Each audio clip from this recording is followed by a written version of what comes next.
Eh bien salut tout le monde, c'est Alexis de chez Zedicom. Aujourd'hui on se retrouve pour une nouvelle vidéo. Dans cette vidéo, je vais vous apprendre à intégrer un fil d'Ariane dans votre boutique Shopify même quand votre thème n'en propose pas. Parce que ça arrive dans beaucoup de thèmes quand même qui ne proposent pas le fil d'Ariane, surtout sur les nouveaux thèmes Shopify. Alors que c'est quelque chose d'assez important pour le site et notamment pour la partie SEO de votre shop. Sans rentrer trop dans les détails, pourquoi c'est important, c'est que ça permet tout simplement d'indiquer à l'utilisateur où est-ce qu'il se trouve la page qu'il est en train de consulter sur votre site. Et indirectement, ça va du coup augmenter la durée de session ainsi que le taux de clic de chaque page. Là, si je vais dans cette boutique que je viens de créer à l'instant, juste pour vous montrer, donc il n'y a rien dessus.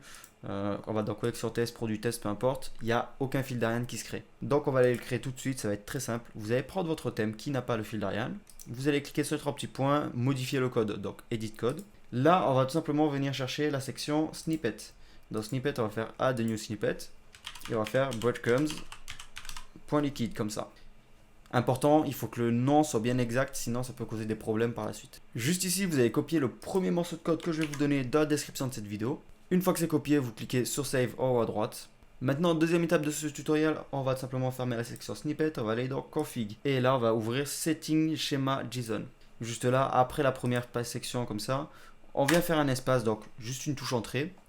Et vous copiez le deuxième morceau de code que je vous donne.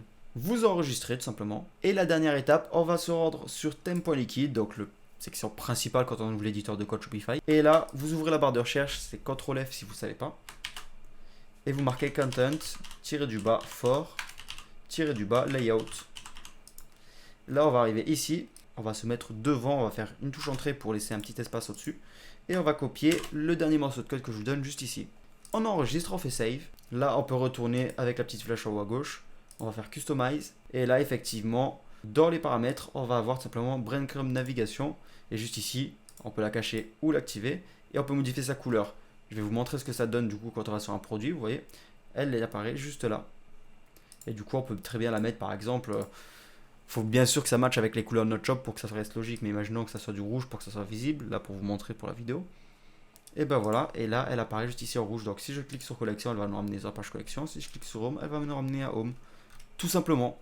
Il y a aussi une petite personnalisation qu'on peut faire sur ce morceau de code où on peut soit choisir effectivement comme ça avec une petite flèche pour indiquer la suite des pages, soit avec un slash directement de cette manière. C'est une petite modification mais qui est quand même très importante à faire parce qu'elle permet notamment en termes de SEO d'avoir un meilleur SEO auprès de Google. En tout cas, je vous invite à vous abonner, laisser un like. Si vous avez un problème ou autre, n'hésitez pas à me le faire dire en commentaire. Sur ce, c'était Alexis, je vous dis à une prochaine vidéo, salut.